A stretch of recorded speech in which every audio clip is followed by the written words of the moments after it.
A continuación, la doctora Carolina Dake, profesora universitaria y autora de varias publicaciones jurídicas, disertará sobre el precedente contencioso administrativo como una exigencia del Estado de Derecho. Doctora Carolina Dake, bienvenida. Tiene usted la palabra.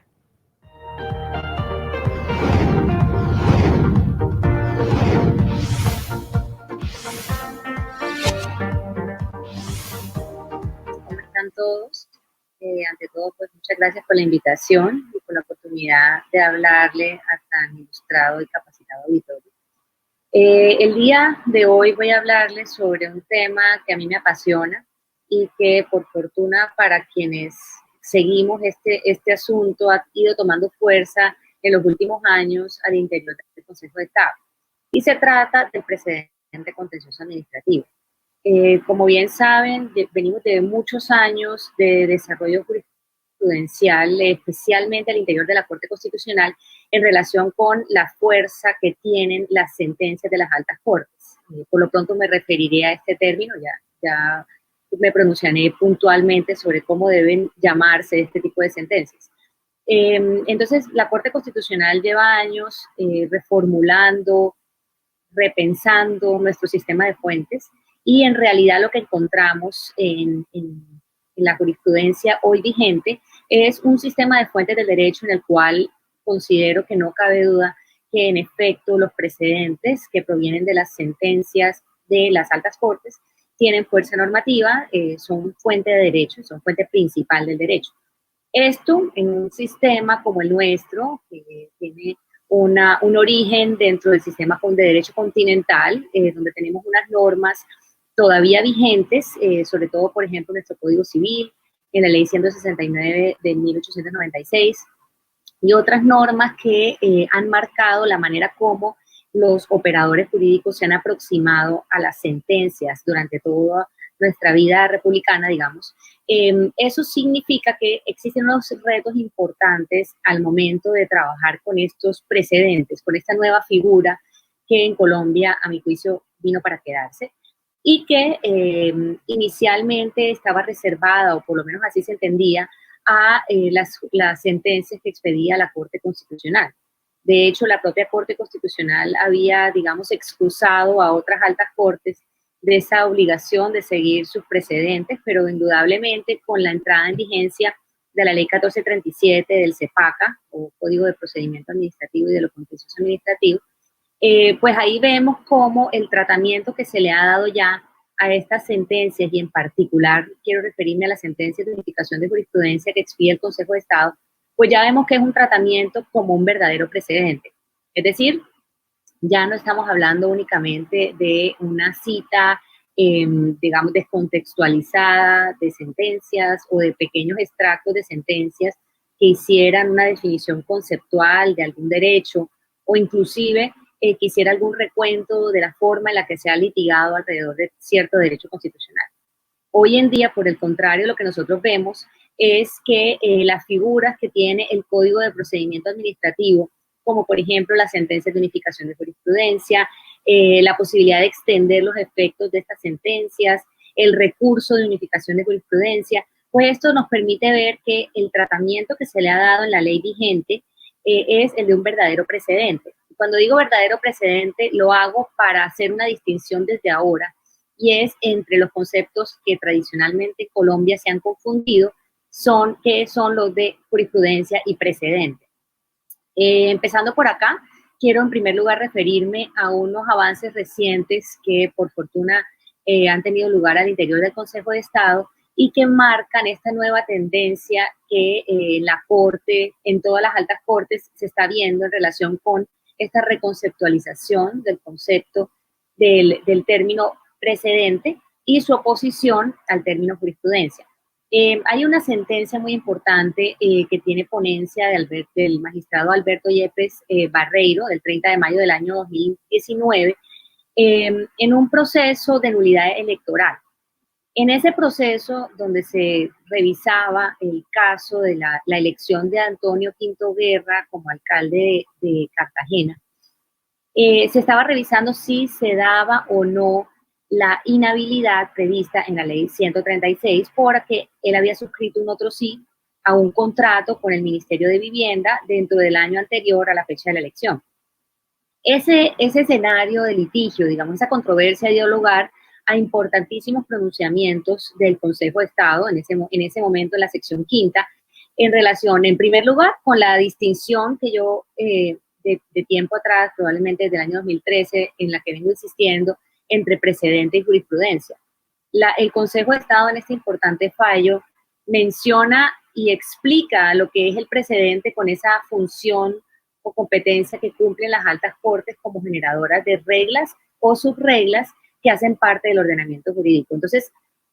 define y explica cómo a partir del mismo momento en que se expide esa sentencia son vinculantes. Y a partir de ese mismo momento, hacer parte del ordenamiento jurídico es fuente principal del derecho.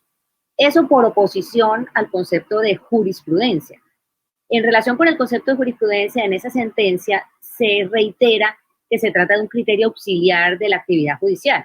Es decir, que no crean reglas o subreglas, sino que simplemente, a juicio de este fallo, asunto en el que sí me separo, y ya diré por qué,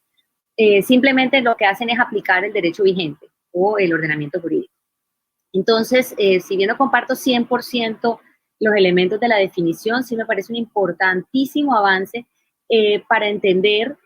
primero, que no todo lo que expide una alta corte puede denominarse precedente. Segundo, que pues la función creadora de reglas atribuida a los jueces está reservada a las altas cortes. En esta definición o en esta distinción conceptual que hace el Consejo de Estado, vemos que esa forma permite una lectura contemporánea del artículo 230 de la Constitución, que tantos debates ha originado en Colombia y que, como ustedes bien saben, establece que la jurisprudencia es un criterio auxiliar de la actividad judicial. Por muchos años hemos luchado por intentar reconciliar el texto del artículo 230 con una práctica y con un reconocimiento expreso en sentencias de la Corte Constitucional en relación con lo que son los precedentes. A mi juicio, esta distinción, y por eso pues hace muchos años he insistido en ella, esa distinción entre precedente y jurisprudencia permite enmarcar los precedentes en ese primer inciso del artículo 230, es decir, donde habla de los jueces sometidos al imperio de la ley, pues esos precedentes son parte del imperio de la ley. Y como bien lo dijo el Consejo de Estado en esta sentencia que les mencioné del año 2019, ese imperio de la ley incluye las reglas y subreglas dictadas por las altas cortes en precedentes. Cosa distinta ocurre con la jurisprudencia. La jurisprudencia sigue estando dentro del inciso segundo del mismo artículo 230, es decir, la jurisprudencia sigue siendo fuente auxiliar del derecho. Con esta distinción, entonces podemos reconciliar el texto del artículo 230, darle una lectura contemporánea a ese artículo, lectura tal que reconozca toda la evolución que en Colombia se ha presentado en materia de precedente, cosa que ya ha hecho la Corte Constitucional en el pasado con otras figuras, por ejemplo, cuando la Corte reinterpretó el artículo cuarto de esta célebre ley 169 de 1896 que mencioné hace un rato, sobre la doctrina probable, etcétera. En ese caso hizo una relectura o una reinterpretación contemporánea. Pues a mi juicio este tipo de distinción permite hacer esa relectura o reinterpretación contemporánea, acatando y dándole un efecto útil al inciso segundo. De lo contrario, sería tanto como decir que entonces no hay forma de darle una revisión y una interpretación al artículo 230 sin desconocer su tenor literario.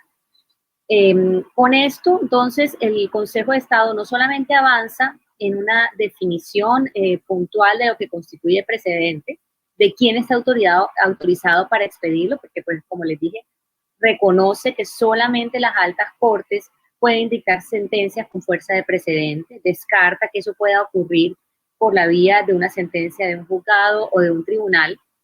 y además reconoce que no cualquier sentencia que expide una alta corte tiene la fuerza de precedente. De hecho, en este caso puntual se había traído a colación de la Corte en el recurso de apelación contra la sentencia del tribunal, se habían traído a colación algunas sentencias de la sección primera y quinta del Consejo de Estado. Es decir, aquí inclusive estábamos hablando de sentencias del Consejo de Estado.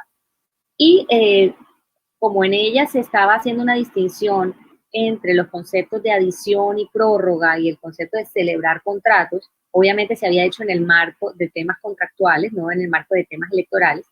El apelante consideraba entonces que eso obligaba al Consejo de Estado a fallar de la misma manera. El Consejo de Estado, en cambio, en esta sentencia de mayo del 2019 dijo, no, eso no constituye precedente, no me vincula en este caso específico, y no solo eso, sino que al revisar la causal establecida en el artículo 95, numeral quinto de la ley 136, entonces yo, Consejo de Estado, considero que sí se enmarca en ese supuesto y por tanto sí se presenta la inhabilidad que estaba prevista en la norma. Esa primera sentencia que les quería mencionar el día de hoy, a mi juicio, marca como la nueva temporada, podemos decirla, de la interpretación de precedentes y del manejo de jurisprudencia al interior de la Corte Constitucional, del Consejo de Estado, que por supuesto está muy ligada a la manera como ha sido entendido el precedente desde la Ley 1437, que se marcó el antes y el después en relación con lo que ocurre al interior del Consejo de Estado y lo que tenemos nosotros en Colombia, lo que se acepta en materia de precedentes.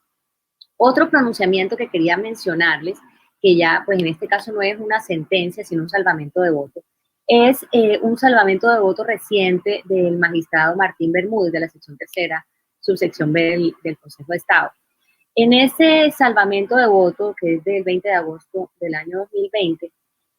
el magistrado se apartó de un fallo de la sala plena de la sección tercera en relación con un recurso extraordinario de unificación de jurisprudencia. La mayoría había desestimado el recurso de unificación de jurisprudencia, se había interpuesto contra una sentencia del Tribunal Administrativo del Chocó relacionada con la aplicación o no de una sentencia de unificación del 28 de agosto del 2014 relacionada con límites a la indemnización por perjuicios morales relacionados con casos de muerte o graves violaciones a los derechos humanos.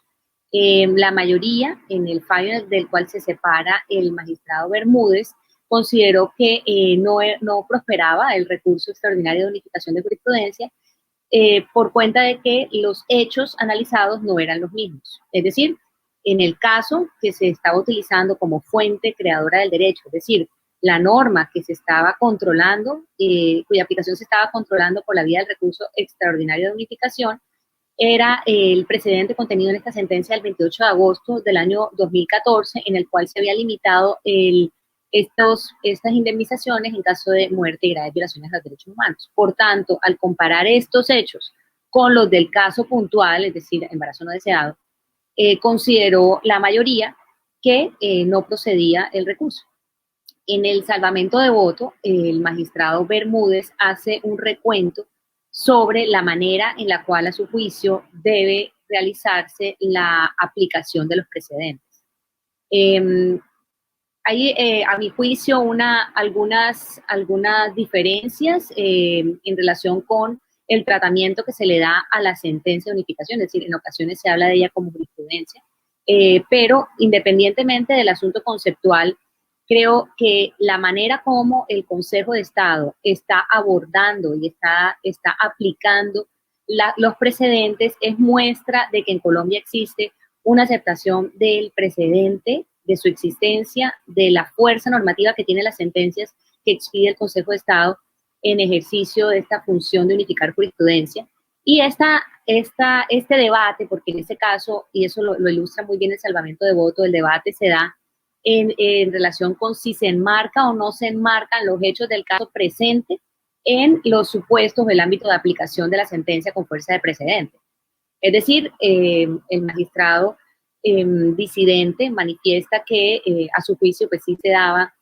el cumplimiento de los supuestos para que se hiciera extensiva la aplicación de la sentencia de unificación y por tanto sí había un yerro en la sentencia de instancia, perdón, del tribunal en la cual se había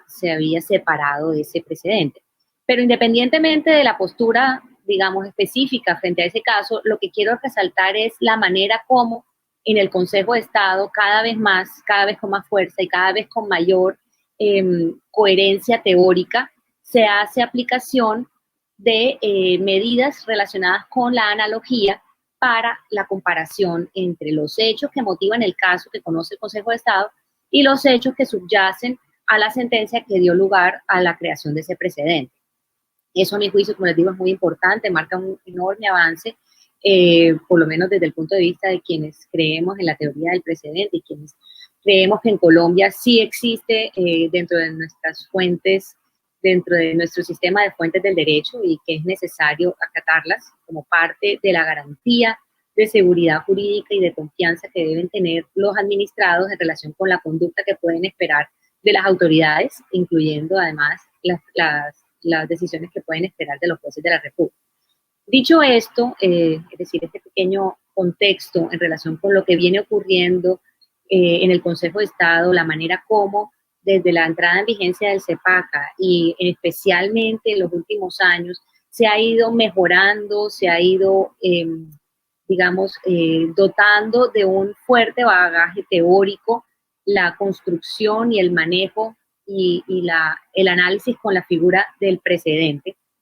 pues nos lleva a un problema que quería aprovechar este escenario para mencionarlo, para suscitar debate, controversia. Y es un tema que no ha sido muy tratado en Colombia, pues obviamente por obvias razones relacionadas con el hecho de que apenas hasta ahora estamos viendo, por lo menos en materia contenciosa administrativa, esta rigurosidad en el tratamiento y en la aplicación de las sentencias. La distinción entre una sentencia con fuerza de precedente y una que no lo es, dependiendo del contenido, dependiendo de la autoridad que la dicta,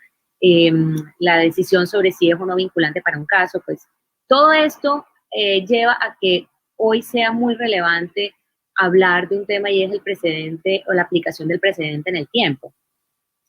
Para eso también quiero referirme a dos decisiones, dos providencias. La primera es un auto, la segunda una sentencia.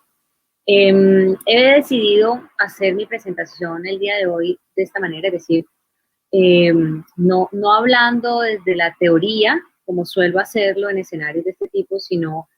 acudiendo a los fallos que a mi juicio son los que de mejor manera explican cuáles son los avances reales y el estado actual de este tipo de discusiones al interior del Consejo de Estado y por tanto de la jurisdicción contenciosa. El primer fallo que les quería, perdón, la primera providencia que les quería mencionar es un auto del 14 de septiembre del 2018 de la sección tercera, en la subsección C, con ponencia del magistrado Guillermo Sánchez.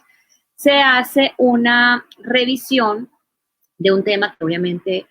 ha sido muy debatido en Colombia, y es el relacionado con la renuncia tácita de la cláusula compromisoria. Esto pues, obviamente es incidental, no es el tema central al que yo me voy a referir, pero pues a raíz de la discusión acerca de si procedía o no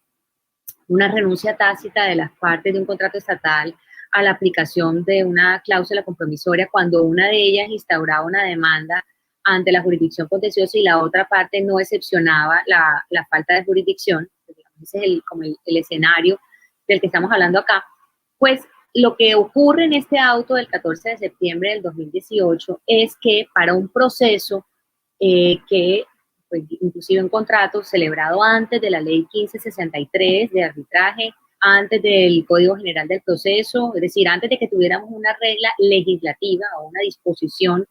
legislativa que estableciera la renuncia tácita de la cláusula compromisoria, pues lo que teníamos era una serie de precedentes del Consejo de Estado en relación con el tratamiento que habría que darle a los casos en los cuales había silencio, es decir, o bien porque no se contestaba la demanda o porque simplemente no se presentaba, no se proponía la excepción de falta de jurisdicción. En dos sentencias, especialmente una del año 97 y otra del año 2010, si mal no recuerdo, un momento, sí. Una es la sentencia del Consejo de Estado, de la sección tercera, sentencia del 16 de junio del 97, y la otra es del 23 de junio del año 2010. Ahí les doy la fecha por si acaso alguien está interesado y quiere revisar estas posturas anteriores.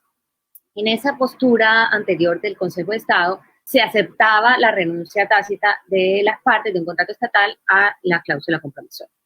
Entonces, sin mayores formalidades, simplemente pues, propuesta la demanda y sin que la otra parte propusiera la excepción, ya se entendía que las partes renunciaban, que decidían no someter el asunto o la controversia al conocimiento de los árbitros, sino de la justicia contencioso administrativa. Sin embargo, después de eso hubo un cambio de postura. En el año 2013, en una sentencia del 18 de abril, el Consejo de Estado estableció que para que hubiera una derogatoria de la cláusula compromisoria, como esta tenía ciertas formalidades, es decir, estábamos hablando de un contrato solemne que tenía que establecerse por escrito, eso llevaba a que también la renuncia de la cláusula compromisoria tuviera que hacerse con formalidades. ¿Eso para qué lo menciono? Porque resulta que el caso que dio lugar al pronunciamiento, es decir, a expedir este auto del Consejo de Estado, fue anterior al giro jurisprudencial del año 2013. Y no solo eso, sino que en este caso el actor estaba impugnando, pues, presentó una apelación contra un auto del Tribunal Administrativo de Bolívar en el cual se había decretado la nulidad de todo lo actuado y la remisión del proceso a la Cámara de Comercio de Cartagena. Entonces, en este proceso, pues lo que hizo el Consejo de Estado, y a mi juicio, digamos, otro gran avance y otro elemento que vale la pena destacar sobre la manera como cada vez con mayor rigurosidad vemos el tratamiento del precedente, es que el Consejo de Estado aquí dijo que como en el momento en el que se presentó la demanda estaba vigente la postura anterior, es decir, la postura anterior a esa sentencia del 18 de abril del 2013 que estableció todas esas formalidades para la renuncia de la cláusula compromisoria. Y como este era un caso que obviamente pues no estaba regido por la ley 1563, era necesario, según el Consejo de Estado, acatar o respetar esa confianza que tenían las partes en lo que era el precedente vigente en esa época. Y por tanto dio o respetó la postura jurisprudencial que estaba vigente en ese entonces, estableciendo que además, en este caso específico, cuando después de todos estos años, pues ya en 2018, cuando llegó este tema al Consejo de Estado, si acaso se hubiese aceptado la postura de que procedía la remisión a la Cámara de Comercio de Cartagena por el solo hecho de que no se podía renunciar tácitamente, sino de manera expresa y con todas estas formalidades. La cláusula compromisoria, pues eso habría impuesto unas cargas desproporcionadas para el acceso a la administración de justicia. Entonces el Consejo de Estado dijo, no, eso no puede ocurrir, pues, digamos, no podemos ser excesivamente gravosos. Entonces hubo este factor adicional relacionado con el acceso a la administración de justicia y con las expectativas que tenía el demandante, considerando como hecho relevante para saber cuál precedente aplicaba, si el que establecían estas sentencias del año 97 y del 2010 que mencioné hace un rato, o si la sentencia del año 2013,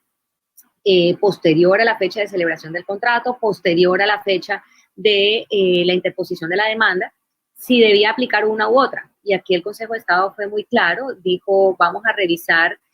como hechos relevantes la fecha en la cual se interpuso la demanda. Cuando se interpuso la demanda, era dable entender que sí procedía esa renuncia tácita de la cláusula compromisoria porque todavía no había habido un cambio de postura. Y cuando la contraparte decidió simplemente pues no contestar la demanda, que en ese caso era el Fondo de Transporte y Tránsito de Cartagena, que no contestó y no presentó la excepción, pues con esa conducta el demandante tenía la posibilidad de interpretar esa conducta con esa consecuencia que se le había dado, es decir, que podía continuar al interior de la jurisdicción contenciosa administrativa. Esto es un caso, entonces, que les quería mencionar porque es una aplicación clara de el precedente en el tiempo. Es decir, se está reconociendo que así como lo son las leyes, pues las sentencias también tienen fuerza normativa, también se incorporan al ordenamiento jurídico y por tanto, si hay normas relacionadas con la aplicación de la ley en el tiempo, pues, y esta parte ya es un comentario editorial mío, pues no lo dice por ningún lado del auto, pero es la interpretación que yo le doy, que así como existen unas leyes específicas en relación con la aplicación de la ley en el tiempo, pues ley 153 de 1887, todas las normas tradicionales que conocemos sobre este asunto, pues que en buena hora deben establecerse algunos criterios para la aplicación de los precedentes, pues para no tomar por sorpresa a quienes actúan ante la Administración de Justicia o quienes actúan ante sus contrapartes en la celebración de contratos, para que ellos sepan cómo ordenar su conducta. Si yo no sé cómo fallaría eventualmente un juez de la República al resolver la controversia, pues yo no sé cómo ordenar mi conducta, no sé qué contratos puedo celebrar, cuáles no, qué efecto se le daría a mi conducta si yo hago determinada cosa. Otra sentencia, la primera, como les digo, era un auto, la segunda es una sentencia de la sección tercera, en la subsección B, con ponencia también de Martín Bermúdez, como lo fue el salvamento que mencioné en la primera parte, y es una sentencia del 2 de marzo del 2020, de un proceso con expediente 2005-21-22. En ese caso, el Consejo de Estado resolvió el recurso de apelación que había interpuesto el demandante, que era como un concesionario, se llama Rectificadora de Motores Autocars y Compañía Limitada. Es una empresa que básicamente se encargaba de los servicios de reparación, revisión y mantenimiento de vehículos de la Policía Nacional. Sin embargo, lo que ocurrió en este proceso fue que la empresa, esta rectificadora de motores, recibía unas órdenes de servicio por parte de la Policía Nacional,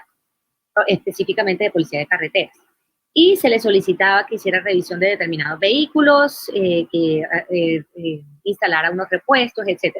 Y el contratista, pues, procedió, bueno, no le voy a decir contratista porque precisamente ese fue el tema en la discusión. El concesionario o el taller, digamos, procedía a hacer las reparaciones, el cambio de los componentes, etcétera. Y cuando llegó el momento del pago, entonces llegó la discusión porque no se había suscrito con anterioridad un contrato. Entonces, ahí surgió la discusión parecido a lo que ocurrió en el auto que les acabo de mencionar sobre la renuncia tácita de la cláusula compromisoria. En este caso, la interpretación que estaba en discusión era la relacionada con el alcance del acto in reverso como posibilidad de solicitar indemnización de perjuicios y restablecimiento del equilibrio del contrato frente a quien había sido empobrecido porque hizo una cantidad, pues hizo una ejecución contractual y pues no, como no tenía un soporte físico de ese contrato, para efectos del derecho de los contratos estatales, como ustedes saben, hay unas solemnidades y no basta como sí ocurre en la mayoría de los contratos de derecho privado, donde pues las partes llegan a un acuerdo y pueden empezar la ejecución. En los contratos estatales, pues no. El tribunal dio aplicación al acto in reverso. Lo hizo desde la óptica del enriquecimiento sin causa, pues lo que se estaba pretendiendo ahí era la responsabilidad patrimonial de la nación. Era Nación, Ministerio de Defensa, Policía Nacional. Como ellos habían emitido esas órdenes de servicio, habían aceptado los servicios y con documentos que estaban como parte del expediente se demostró que ellos habían aceptado, que habían, digamos, inducido al particular a confiar en que ese servicio sería remunerado. Entonces procedía al acto in reverso, no para los perjuicios adicionales, pero sí para restablecer el equilibrio de quien se había empobrecido con ese beneficio de la entidad estatal. Cuando este asunto llega al Consejo de Estado, en esa sentencia que les menciono del 2 de marzo del año 2020, lo que ocurre es que el Consejo de Estado, teniendo en cuenta que esos servicios de reparación, revisión, mantenimiento, reemplazo de componentes, bueno, lo que dio lugar a la controversia se había prestado entre finales del año 2003 y principios del año 2004. Estas fechas fueron relevantes para efectos de entender si era o no posible aplicar una sentencia de unificación del 19 de noviembre del 2012. En esa sentencia de unificación era en la cual se había establecido que en el caso de prestaciones a favor de una entidad pública, sin la celebración de un contrato previo, no se podía, por regla general, reclamar el pago alegando haber sufrido un enriquecimiento sin causa. En esa sentencia y a partir del año 2012 se ha venido reconociendo que no basta simplemente alegar yo presté unos servicios o ejecuté un contrato entregando determinados bienes, etcétera, y ahora páguenme, aunque no tengo el contrato, no lo celebré o no lo registré, por ejemplo, cuando no ocurre el registro presupuestal. Esa sentencia, que es muy importante, de unificación, pues obviamente lleva a que no proceda por esta vía el alegar el enriquecimiento sin causa para que le paguen una indemnización. Sin embargo, por esto es importante esta sentencia y por eso la traigo a colación en este momento, el Consejo de Estado analizó la fecha en la cual se habían prestado los servicios de revisión, mantenimiento y reemplazo de componentes o de repuestos, y encontró que la sentencia del Consejo de Estado, es decir, esa regla del 2012, fue muy posterior a la fecha en la cual se habían producido los hechos que dieron origen al proceso, o sea, que dieron lugar a la controversia, y por tanto, para el Consejo de Estado era absolutamente plausible que se pudiera reclamar por esta vía el pago de los servicios, sobre todo teniendo en cuenta que, y este es el segundo momento en el cual la sentencia hace una aplicación de precedentes en el tiempo, no solamente con la acción de unificación, sino también dice, porque además en esa época, cuando se produjeron los hechos de la controversia, todavía no se había proferido una sentencia que vino más adelante interpretando el alcance del artículo 48 de la ley 80. Esa norma tuvo luego una interpretación contraria en el Consejo de Estado, que llevó a que se desestimara la posibilidad de reclamar determinadas indemnizaciones cuando un contrato era declarado nulo. Sin embargo, tampoco había ocurrido que se hubiese proferido aún la sentencia que dio esa nueva lectura al artículo 48 de la ley 80. Entonces, por la vía de la fecha en la cual se expidió la sentencia de unificación y la fecha en la cual, digamos que se reinterpretó o se acotó un poco el alcance del artículo 48, eso llevó a que el Consejo de Estado dijera, yo no puedo entonces a un contrato celebrado entre los años 2003 y 2004 aplicarles unas normas que se incorporaron al ordenamiento jurídico solamente muchos años después. Vemos nuevamente acá un ejemplo de cómo el Consejo de Estado está reconociendo la fuerza de precedente que tienen las sentencias que profiere. Pues valdría aquí la pena retornar al auto que les acabo de mencionar sobre no todas las sentencias que profiere tienen esa fuerza de precedente, pero las que fijan reglas o subreglas jurisprudenciales que se incorporan al ordenamiento jurídico y que, pues obviamente, hay que tener como ciertos parámetros para su aplicación en el tiempo, con el fin de no tomar por sorpresa al administrado, no generar un marco de inseguridad jurídica, y con eso se le podría además hacer frente a quienes de manera muy airosa, digamos, reconocen o encuentran en esta postura del Consejo de Estado o de otras altas cortes como una especie de afrenta al ordenamiento jurídico, al Estado de Derecho. Mi postura ha sido a lo largo de los años que, por el contrario, un sistema fuerte de precedentes es la mejor garantía de respeto al Estado de Derecho. Es decir, cuando entendemos que el Estado de Derecho no se compone únicamente de normas contenidas o derivadas de disposiciones normativas diseñadas por el legislador o por el Ejecutivo o cuando tenga facultades para ello, sino que además es posible que los jueces de la República, al expedir sus sentencias, cuando se trata de sentencias de las altas cortes, también puedan tener esta fuerza normativa, cuando entendemos que todo esto conforma el ordenamiento jurídico y si se establecen algunos mecanismos de control, como los que ya ha establecido el CEPACA en buena hora, como por ejemplo el recurso de unificación de jurisprudencia, pues eso nos permite, o por lo menos es mi postura, permite respetar, acatar, hacer efectivo el Estado de Derecho, evitar decisiones arbitrarias, lograr que las decisiones sean razonablemente justificadas, establecer mecanismos de control para cuando no lo sean. Esto entonces deja, a mi juicio, algunos problemas,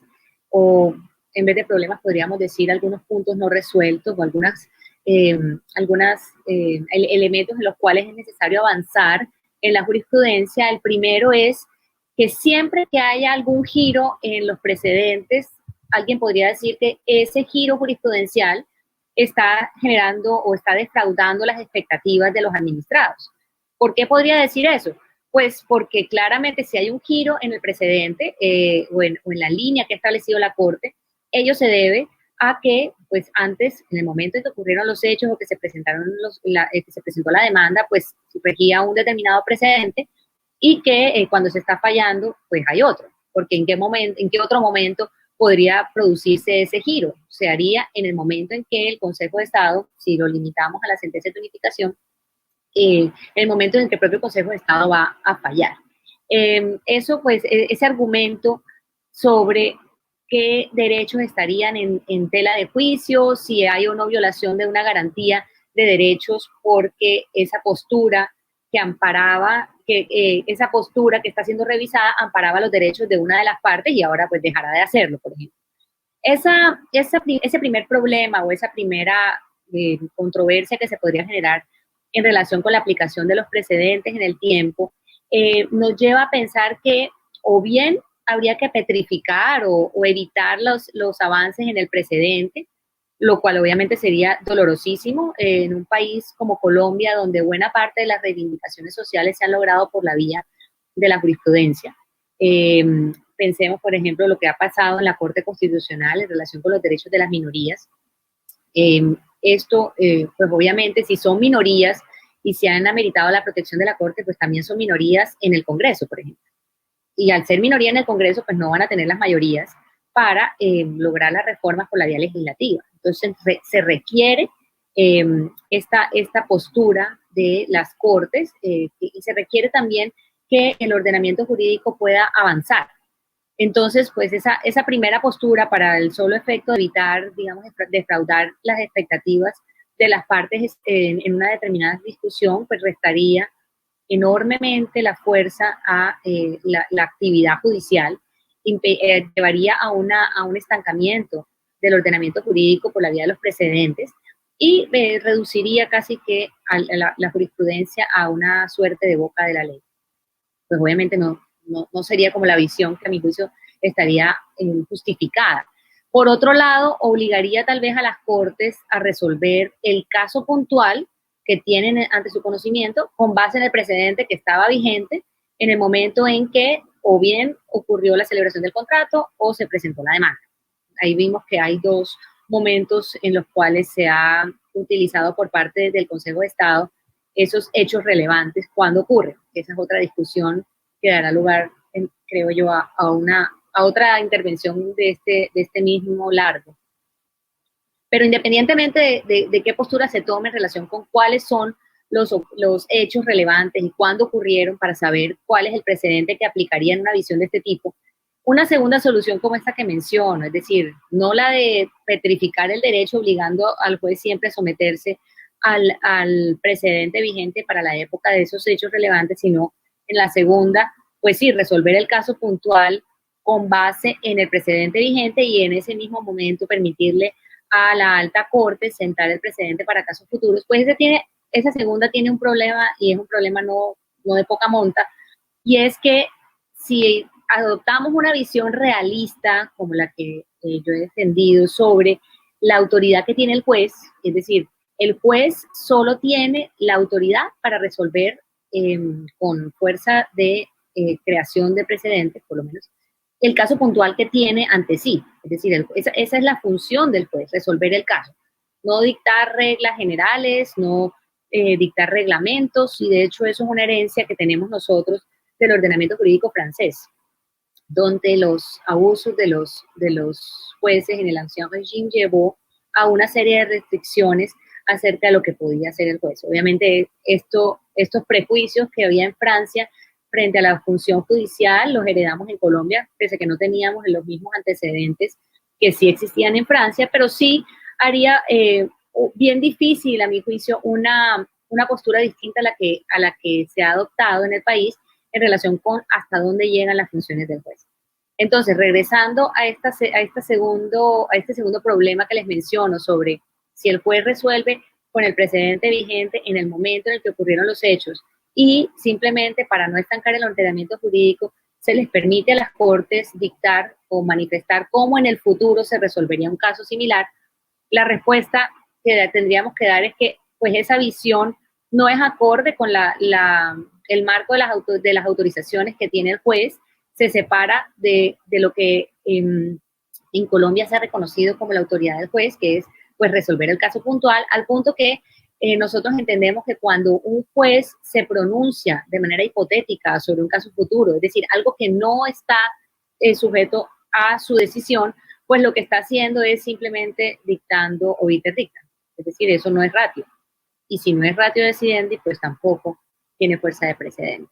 Entonces termina siendo un problema circular. O bien se aplica el precedente que estaba vigente en el momento de celebración del contrato o de interposición de la demanda, bueno, dependiendo del criterio que se adopte, o bien se adopta y se aplica el precedente que estaba vigente en ese momento para efectos de dar una aplicación parecida a lo que ocurre con la ley 153 del 87 para la aplicación de la ley en el tiempo,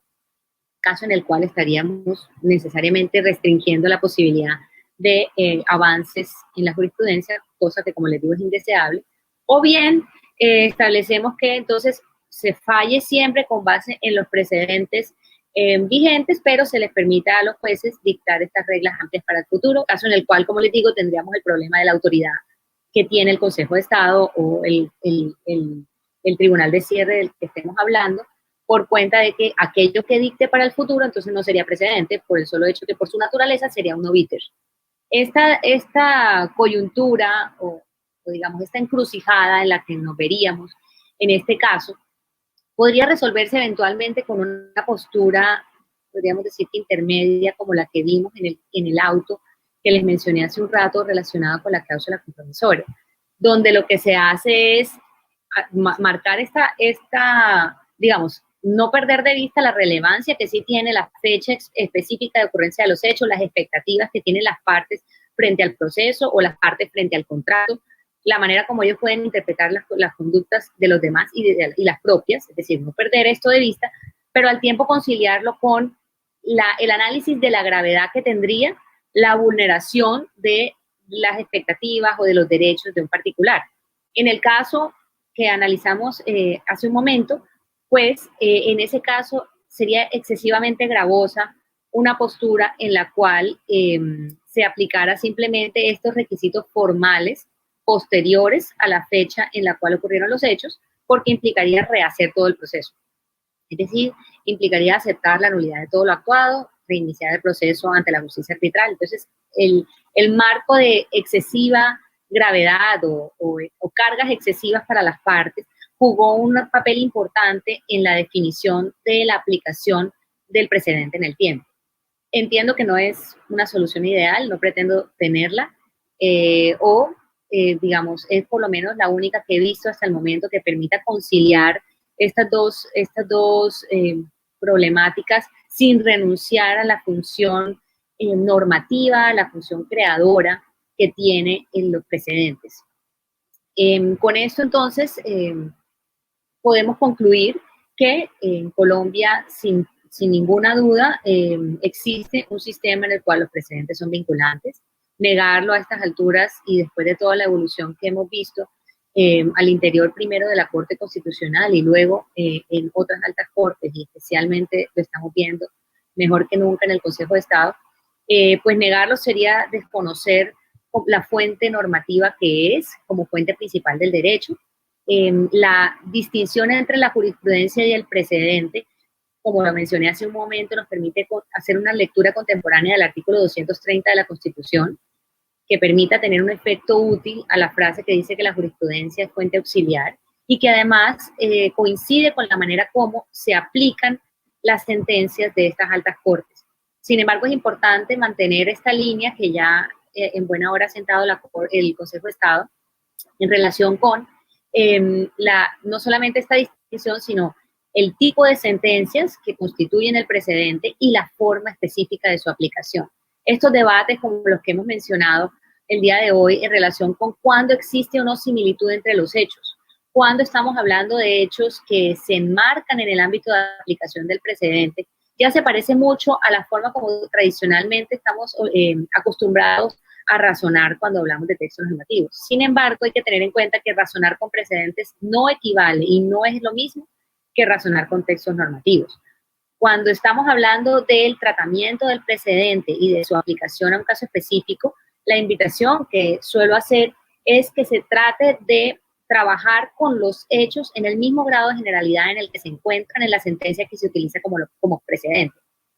¿Esto qué quiere decir? O por lo menos, ¿qué es lo que he propuesto? En lugar de tratar de revisar la sentencia que se invoca con fuerza de precedente para intentar hacer un ejercicio de abstracción y extraer de ahí una regla general que nunca dictó el juez la alta corte que estaba dictando ese precedente, para luego hacer una actividad de deducción y llegar a un caso específico. En lugar de hacer ese ejercicio, la invitación ha sido a trabajar con el precedente y el caso específico que a primera vista se encuentra sometido o regido por ese precedente, utilizando los hechos y analizándolos en el mismo nivel de generalidad que se encuentra, es decir, sin llegar a esta abstracción de regla general para descender nuevamente. Porque a diferencia de lo que han presentado doctrinantes, sobre todo adscritos a la tesis maximalista en Estados Unidos, a diferencia de esto, yo considero que no es necesario que se trate de una regla general para que podamos hablar de regla. Es decir, también esa regla particular que se fija en una sentencia de unificación de jurisprudencia en el marco de unos casos, de unos hechos específicos, también eso es una regla. Y también eso puede aplicarse directamente para decidir con base en los precedentes. Lo importante entonces es seguir avanzando en el análisis puntual de las similitudes o diferencias, porque el énfasis que debe hacerse no es en las similitudes, porque ese es el ejercicio más sencillo. El énfasis, a mi juicio, debe hacerse en las diferencias. Y si esas diferencias son o no materiales, y cuándo lo son. Si lo son, eso justifica por sí solo separarse de ese precedente. Ahí sí es que vamos a llegar a un sistema de verdadero respeto al precedente, más allá de unas enunciaciones o de unas declaraciones que pueden significar unos pasos en ese camino, pero que hasta tanto no se produzca, como sí estamos viendo que se está produciendo en el Consejo de Estado, hasta que no se produzcan análisis de este tipo, que nos permitan o bien acatar un precedente y seguir el precedente aplicando la misma consecuencia de derecho por encontrar que los hechos son suficientemente similares y que subyace además una regla que comparten. Esa regla suficiente la comparten el caso que constituye precedente y el caso nuevo que se va a resolver si se aplicara la misma consecuencia. Cuando hacemos ese tipo de ejercicios, eso constituye un sistema donde existe de verdad un respeto por el precedente. Ahí es que podemos estar hablando de un sistema relativo pero obligatorio de precedentes. Termino con una pequeña reflexión que creo yo que puede ser algo controversial, pero bueno, vamos a ver cómo resulta. Es la siguiente.